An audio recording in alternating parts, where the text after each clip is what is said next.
So, Luka Nation, if you are avid StarStock users like our audience is, you're going to love today's episode because we're diving into something a little new and a little interesting. So, this past weekend, I went to StarStock.com. I saw a new breaking tab there. And so did a lot of people from our audience, to the tune that we did a coffee with Cage just a few days ago. And they asked, what's going on with StarStock Breaks? This is exciting news. What's going to happen? So today we have our very own, a dear friend, Mr. Scott Greenberg on, the CEO of StarStock, to talk all about StarStock Breaks. Scott, welcome to the show, my friend. Hey, what's going on, guys? Thanks for having me on. It's a pleasure, man. So talk to us. There's so many ways for this hobby to grow. Talk to us. Why StarStock Breaks? Why'd you make the decision today?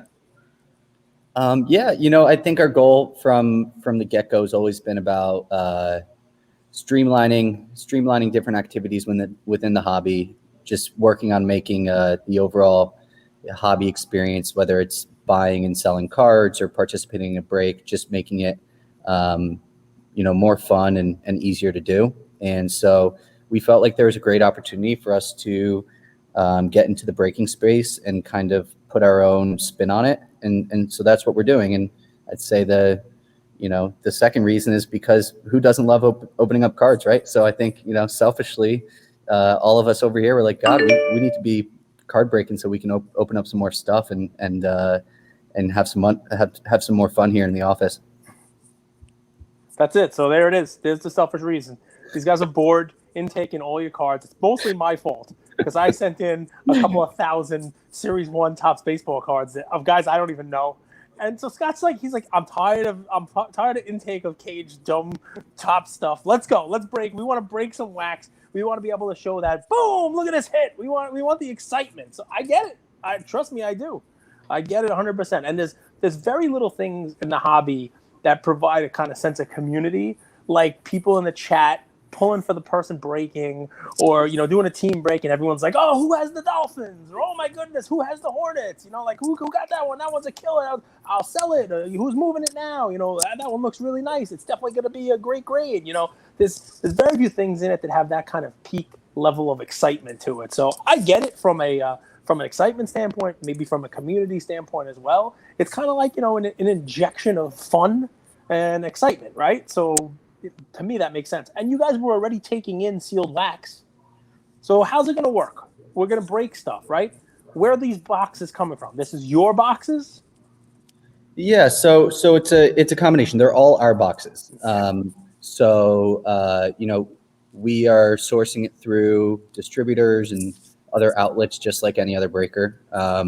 If we find really, great wax on our site that's being listed by a user and we want to buy it, just like one of you guys can go in and buy it, we can do that as well, and create a group break out of it. And so pretty simple. Our focus is going to be on providing a really entertaining experience, providing breaks that are scheduled and on time. I think that was something personally that I've always been frustrated with.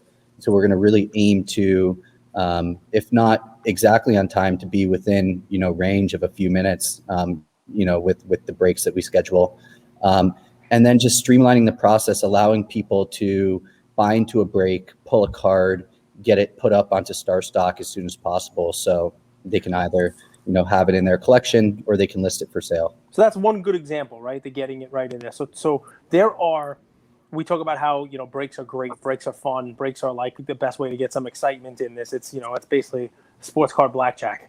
I'm not supposed to say that. Andrew hates it when I go gambling, but it is. I mean, it's a lot of fun, right? It's like being around the table with everybody cheering, oh, blackjack, we beat the house, blah, blah, blah, right? So tell me, with all of the options that are out there, why break with StarStock? What is StarStock Breaks going to bring to the table that nobody else can? You kind of already touched on one thing, which I think is the biggest one, which is you break and it goes right into your vault, right? So it's not break with, Joe Montanot's break, who's then mailing it to you, and maybe it gets damaged in the mail to you. Who knows how long it takes? You're following up 3 days later saying, where's the stuff that I broke?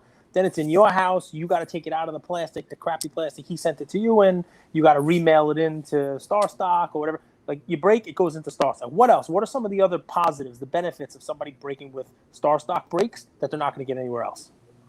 Yeah, I think first thing is like you have to be entertaining, you have to be fun, you have to be able to connect with people, right? And one of the most fun parts about doing a break is really connecting with the breaker. And what I've seen is, when I participate in breaks is sometimes there are regulars that are just in there every single night, even when they're not breaking. Sometimes they're just watching and engaging with everybody. And so I think it's really important. You have to be entertaining. You're not going to get people to join your breaks just because you can put their cards up onto the marketplace fast. And so we want to have really fun, entertaining products. I think the entertaining breaks. I think the second thing is we're going to break a wide variety of product. There's a lot of breakers out there that are somewhat specialized, or maybe they have an interest in a few given sports. We're going to try to break a product that, from modern, ultra modern, vintage, basketball, baseball, football, hockey. We sold out our UFC break. We're going to do wrestling, hopefully, all sorts of different types of product and different price points as well. And so I think, we had breaks that were going for $650 a spot, and we had breaks going for closer to $50 a spot. And so we really want to provide a platform for all different types of collectors and people inside the hobby to participate. And so I think those are really important. I think the schedule piece is another thing. And just going back to my own personal experiences, again, nothing was more frustrating for me than buying a spot in a break, getting all excited to, break it that night, and then figure out that they didn't fill it and that it'd be going to next morning. And then next morning figuring out it was going to the morning after that. And, if you have a conflict, then you're just figuring out which cards you got, through an Instagram DM or waiting to see what showed up in the mail. And that's no fun. That's like playing blackjack without actually being at the table. And so we really want to stick on schedule. And then we can provide a really great experience where, I'd say more times than not, you get a card in the break that might not be exactly what you were looking for. It could be a high value card, but maybe the player's not in your PC, and you want to sell it off. And we can provide an experience where people can get rid of that card fast, and then get, money to then go buy a card for their PC or to buy into another break or do whatever they want, take it off the site, whatever it is. And so I think that's a pretty unique experience that we can offer to people as well. How's that going to work? So I love that you went there, Scott, because so many times I see, breaks started in Facebook groups, right? People just go live on Facebook, and there'd be a card that's so pulled. You don't PC it, I PC that card, and I want to buy it, but it's kind of a clunky process because the breaker wants to keep going with his break. Talk to us. I definitely agree that you guys could expedite the process. How do you guys plan on doing that? Yeah, so we plan on grading them and inputting them into the system, just like we've been doing for, since we launched the platform. We have a specific team that's going to be working with our breaking team that's going to be working on the the cards that are coming from the card breaks. And so we've set out to get all the hits from the breaks in 24 hours or less. That's going to be our goal. The better hits we're going to probably prioritize and get up, as soon as within the hour of the break, hopefully. But then hopefully everything else will be up within 24 hours or so. And people will then be able to, find that card in their collection and list it for sale, or, just keep it in their collection if that's what they want to do. And this is, go ahead, Cage, but this is like you're going to be StarStock A, B, C within an hour. Yeah. Well, we're not guaranteeing anything within an hour, but we hope that we can get some of the cards from that break up that fast. Like we hope that once the break is ending, or if the break is an hour long, a card that's pulled in the first 5 minutes might already be able to get in, start the process before the break is over. And so that's the goal. And we've, as you guys know better than anyone else, because I was talking to you on a weekly basis and basically giving guys updates on our processing times and stuff. Like we've worked our ass off the past 6 months to get where we are now, which is like most new submissions coming in, even Fast Pass, not Fast Pass, have been uploaded within a week recently. And obviously we're not in as peak of a submission period as we were at the beginning of basketball season, but we're still getting a lot of cards. And we've been able to really nail down that process and scale it and hire people and train them. And so now that that we're doing that more efficiently, this is our next challenge. It's figuring out, how we can get these cards that are broken on the site into the site extremely fast. So think about that, right? Because you got those deals happen all the time, right? Someone's breaking, they get a card that's a banger of a card, a case hit, whatever it may be, but it's not a team they collect, not a player they collect. Somebody in the, who's watching, because there's going to be people watching who aren't breaking, or somebody who's breaking, and has another team but didn't get the card. They're going to want it. The normal process would be you have to send that to the person who got it. Then they have to work out a deal to send it somewhere else. And what you're saying is, let's say you got a break that's 3 hours long. It's feasible that comes out in the first hour. It's graded, uploaded to that person's account. That person lists it for sale, and the other person in the break can have it in their own account after buying it the same night while the breaks are still going on. It's amazing. That's the goal. What I love, Cage and I have talked about this a little bit, but you guys got an influx of cards in the first week of January, remember? And we always talk about the hobby's growing. The hobby's a baby, and so many companies have come in. But it's interesting to follow along with founders and founding teams that consistently improve.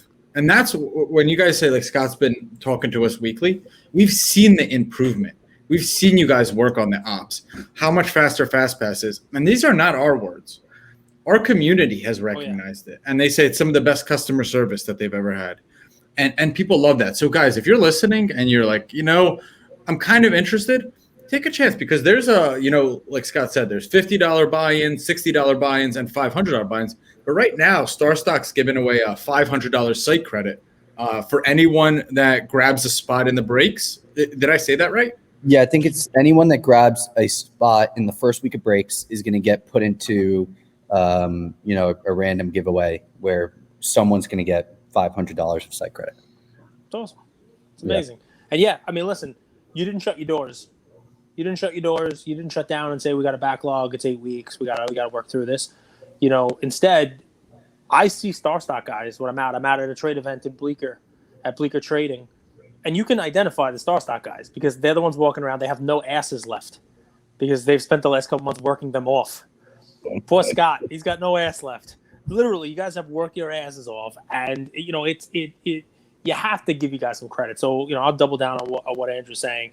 There are a lot of companies that have started in the last year or two in the space, and the avalanche of cards that you guys got in the beginning of this year, it would have broken a lot of them. And it didn't break you, and you guys are caught up, and you're scanning stuff in a week, and it speaks volumes about you guys because you basically promised something, and you delivered it, and not everybody does that. And I'm sure that's going to carry forward in breaks. I appreciate that. Yeah, we have have an awesome team here, and I think our kind of attitude has always been looking at those things as challenges, and they've always been exciting.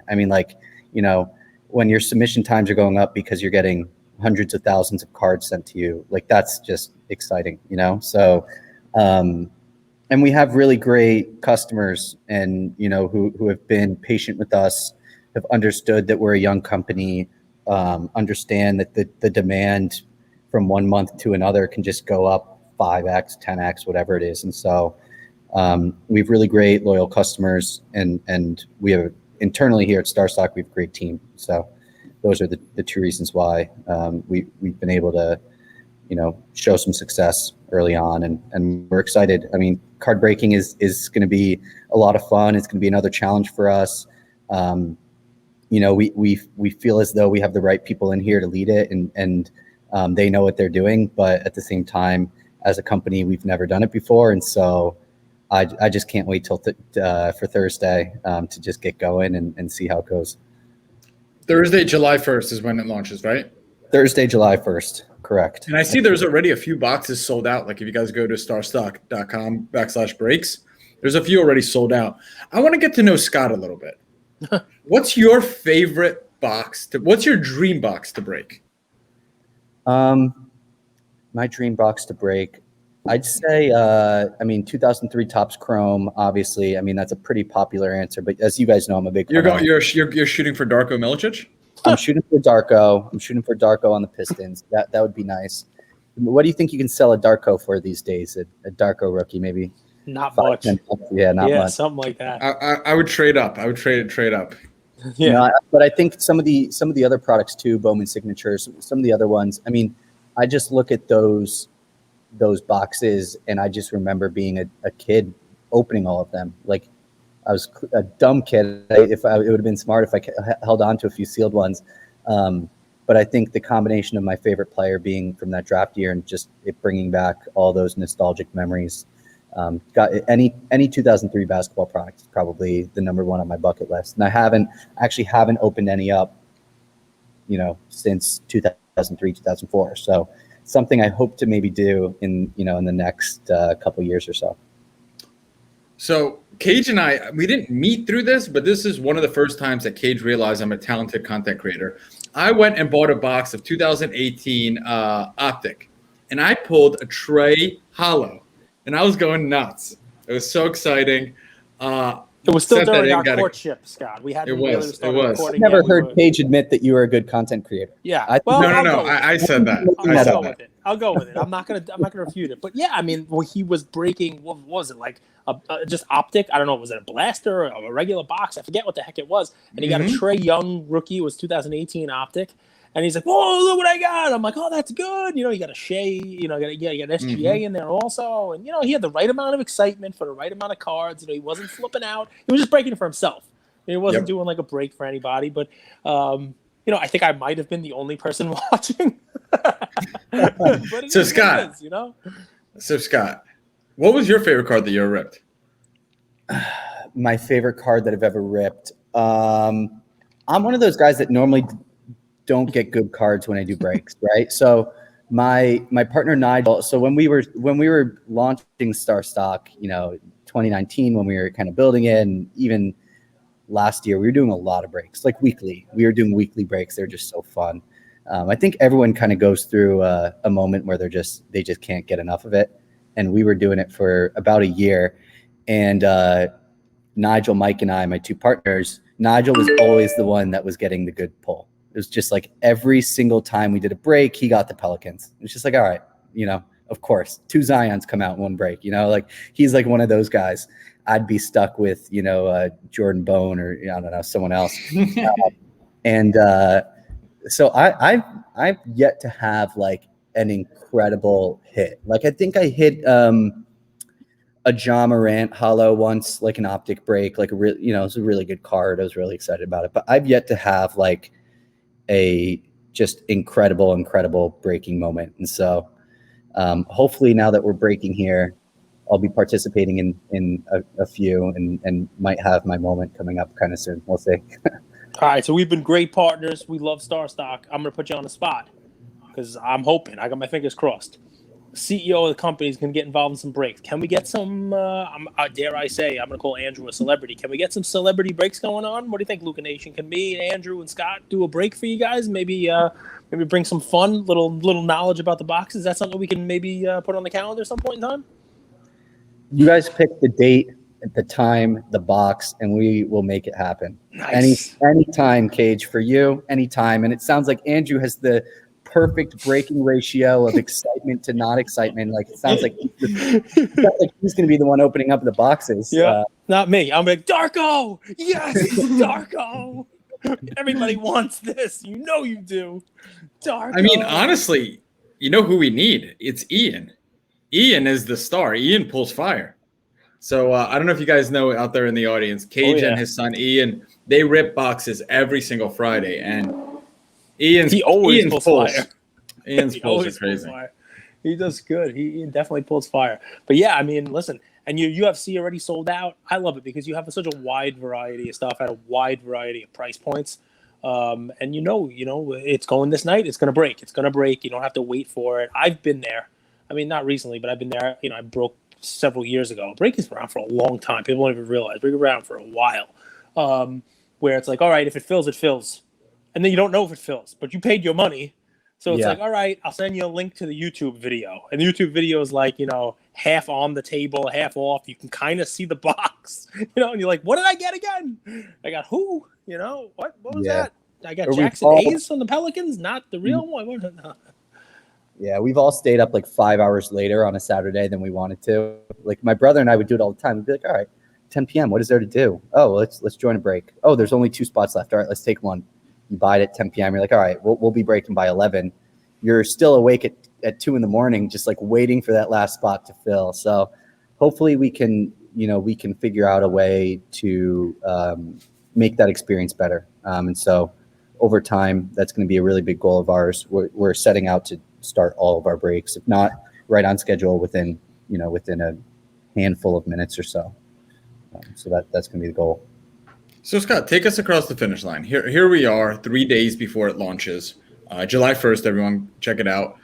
There's so many different breakers. Why? I'm listening to this. We have thousands of people listen to this daily. Why should I go ahead and give StarStock a try? I think that with us, and I hope our track record speaks for it. Like we know we're not gonna come out of the gate having the absolute best product that StarStock can deliver. Like we're gonna aim to do the absolute best we can and have a really, really great product. But like this is going to be an ongoing project for us for the coming years. Like we're super excited about this. We're putting a good amount of resources into it. And we're going to refine every single day, every single week, until we have the best braking platform out there. And then we're going to continue to refine to, just create a great experience for our customers. So, I think that we have some differentiators that we can provide. And we'll certainly,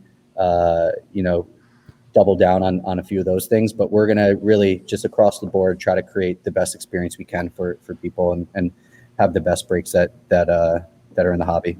So Scott, I'm going to ask just because I have to, right? I mean, this is what our folks have come to, expect, right? There's a lot of idiots in this hobby. There's a lot of scammers in this hobby. There's a lot of fakers and frauds in the hobby. You clearly are not that. You have a platform that's worth plenty of money with a lot of investors in the whole 9 yards. Plus, take all that, throw it out the window.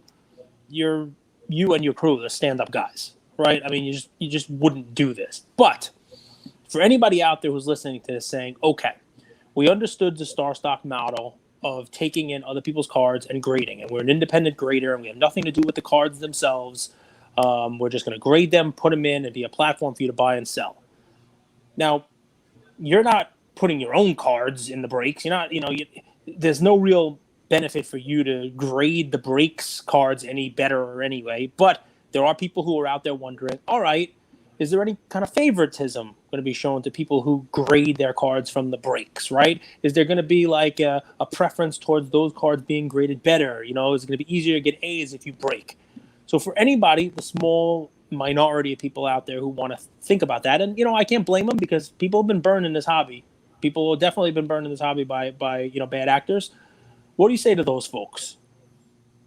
Well, I mean, the first thing is like we love people that send cards to us, that send submissions, and we're going to love people that break through us too. Like we love them both. Why, we're not going to favorite, one over the other because we appreciate when people send us their cards, and we're going to appreciate when people participate in our breaks. So that's the first thing is like, we're going to need both of those. We're going to need customers to really participate on the breaking side and participate just on our marketplace sending us cards. So no reason for us to favorite one over the other. The other thing too is like the process for grading and uploading these cards is going to be the exact same. And the people that are going to be working on it are the same people that are, doing the regular submissions. So that's the main thing. The other thing is like, it's not in anyone's best interest to give anyone priority,